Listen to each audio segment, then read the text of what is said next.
Bismillah, walhamdulillah, wassalatu wassalamu ala rasulillah wa ala alihi wa sahbihi wa man walah. Pelajar bahasa Arab, barakallahu fikum wa zadakumullahu ilman nafi'an. Di sini kita akan membahas apa itu mudhaf, mudhaf ilaih, dan apa itu na'at dan man'ut. Ya. Tentunya ini agak menjawab pertanyaan dari peserta yang menanyakan apa sih beda mudhaf, mudhaf ilaih dengan na'at dan man'ut. Nah, untuk memahami perbedaannya, kita harus memahami dulu artinya. Ya, jadi begini. Kita bahas dulu satu persatu mudhaf, mudhaf ilaih.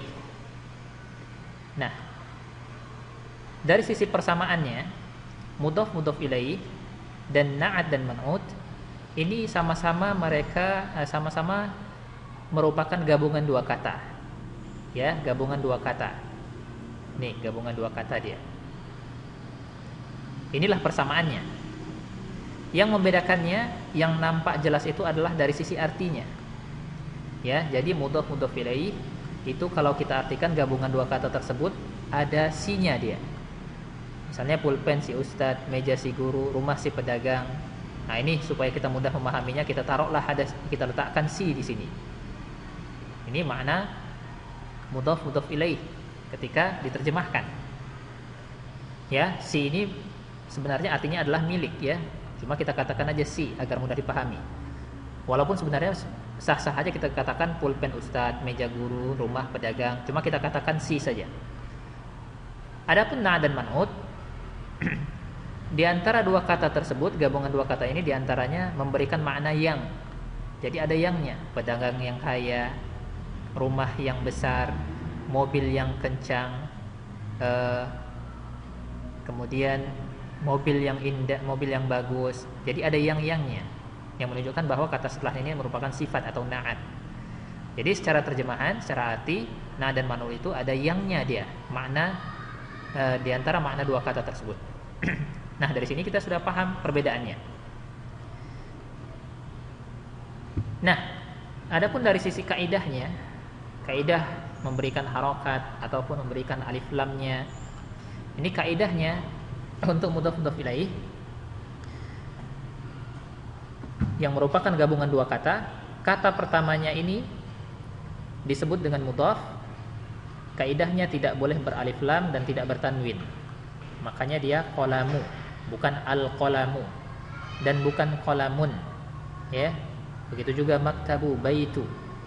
Jadi mudhafnya ini tidak beralif lam dan tidak bertanwin. Adapun mudhafun ilaih dia berharokatnya kasrah. Ya, harokat kasrah. Ini dia asalnya. Nah, kita karena masih pemula, kita pelajari asalnya. Dia harokatnya kasrah. Ini saja dulu, sampai di sini kita membahas tentang mudhafun ilaih, harokatnya kasrah. Ya. Makanya ketika kita katakan pulpen si ustadz, maka qalamul ustadzi. Salah kalau dibuat jadi harokat lain, qalamul ustadzu, qalamul ustadza, salah. Namun harokatnya kasrah. Maktabul mudarrisi, meja si guru, baitut tajiri, rumah si pedagang. Nah, ini mudhaf, mudhaf ilaih disebut. Adapun na'at dan man'ut, jadi na'atnya sebelah sini ya, kata keduanya, man'utnya kata pertamanya. Na'at artinya sifat, man'ut artinya yang disifati. Nah, adapun na'at dan man'ut, kaidahnya ada 4. Ya, kaidah pertama, gabungan kedua kata ini, kedua kata tersebut harus sama-sama isim nakirah atau keduanya sama-sama isim ma'rifah. Misalnya ini, tajirun ghaniyun, pedagang yang kaya. Kita membuat kalimat pedagang yang kaya, maka kita buat tajirun ghaniyun, artinya pedagang yang kaya. Sama-sama isim nakirah, tidak ada alif lam. Ya, isim nakirah kita sudah belajar bahwa isim yang tidak dia isim yang tidak memiliki alif lam, dia isim yang umum dia. Kemudian atau keduanya sama-sama isim ma'rifah. Isim ma'rifah diantaranya adalah memiliki alif lam. Jadi kata pertamanya man'ut, na'atnya harus mengikuti. Ya, mengikuti juga ada alif lam. Ini ada alif lam, sini ada alif lam. Ya. Jadi sifat na'at ini dia harus mengikuti yang si man'ut. Kaidah yang kedua, keduanya harus sama jenis. Jika man'utnya mudzakkar, maka na'atnya juga mudzakkar. Jika man'utnya muannas, maka na'atnya juga muannas. Artinya keduanya harus sama jenis, sama-sama mudzakkar atau sama-sama muannas.